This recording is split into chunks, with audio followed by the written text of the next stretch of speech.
تو وہ ورقہ بن نوفل ایک ایسے تورات اور انجیل کے علم رکھنے والے تھے کہ اسے عربی زبان میں ترجمہ کرواتے تھے، یعنی اتنے ماہر تھے کہ آنکھ کی روشنی ختم ہو گئی تھی لیکن زبانی وہ عربی میں ترجمہ کرواتے تھے تاکہ یہ اہل عرب تورات اور انجیل سے فائدہ اٹھائے۔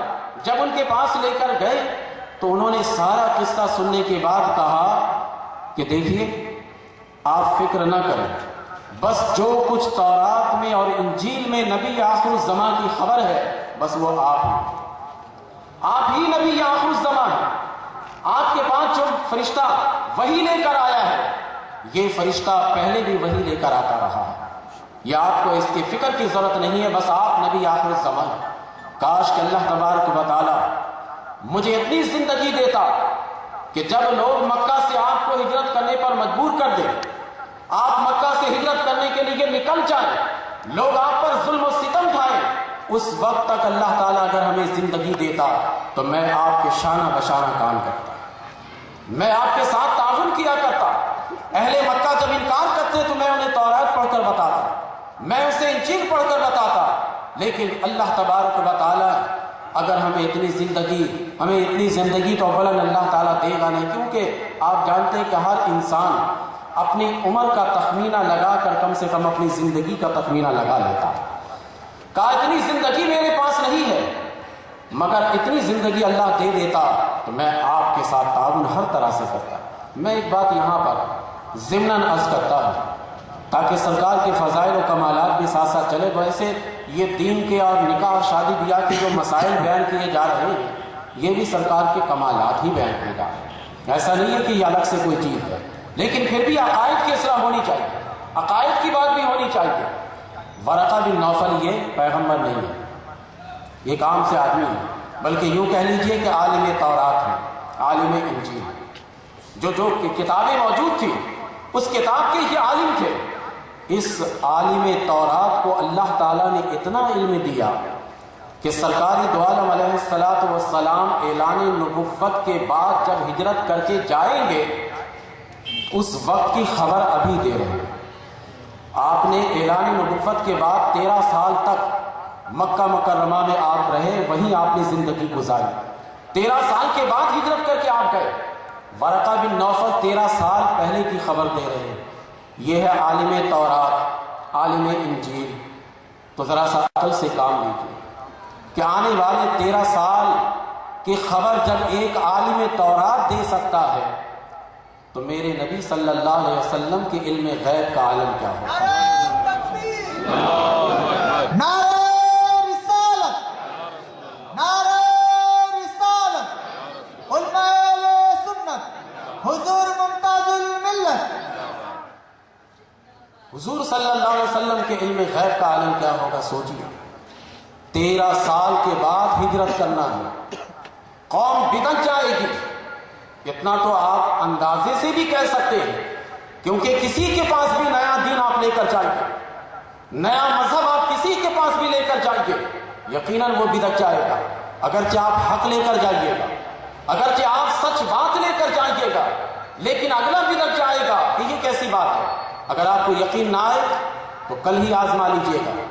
ایک ایسا انسان جسے دلیل دے کر آپ سمجھا دیجئے کہ اللہ تعالیٰ اپنے پیغمبروں کو علم غیب دیتا ہے، اس کے بعد جا کر جب آپ اپنا مذہب بیان کیجئے کہ ہمارا عقیدہ ہے کہ میرے نبی صلی اللہ علیہ وسلم کو اللہ تعالیٰ نے علم غیب عطا کیا ہے، بدعت جائے گا۔ یہ کیا شرک اور بدعت کی بات کر رہے ہو؟ یہ فطری چیز ہے۔ اندازے سے آپ بتا سکتے ہیں یہ بات کہ جب ایک نیا مذہب قائم کیجئے گا، ایک نئی بات جب آپ کسی کے سامنے بیان کیجئے گا تو وہ انسان بدعت چاہے گا۔ تو ورقہ بن نوفل اندازے سے یہ کہہ سکتے تھے کہ آپ ایک نیا دین پیش کریں گے تو یقیناً لوگ بدعت جائیں گے، آپ ایک نیا مذہب پیش کریں گے یقیناً لوگ بدعت جائیں گے۔ ایک اندازے سے ورقہ بن نوفل یہ کہہ سکتے ہیں، لیکن یہ اندازے سے نہیں کہہ سکتے کہ آپ کو یہاں سے ہجرت کرنی پڑے گی۔ یہ تو اللہ کی عطا سے ہی بتا سکتے ہیں۔ نبی کریم علیہ السلام کو قبل از وقت انہوں نے بتا دیا کہ آپ یہاں سے ہجرت کریں گے، لوگ آپ کے دشمن ہو جائیں گے، بات آپ سچی کہیں گے، حق اور صداقت پر مبنی گفتگو آپ کیجیے گا، لیکن لوگ آپ کے دشمن ہو جائیں گے۔ آپ یہاں سے ہجرت کر کے نکل جائیے گا. یہ ورقہ بن نوفل جو بتا رہے ہیں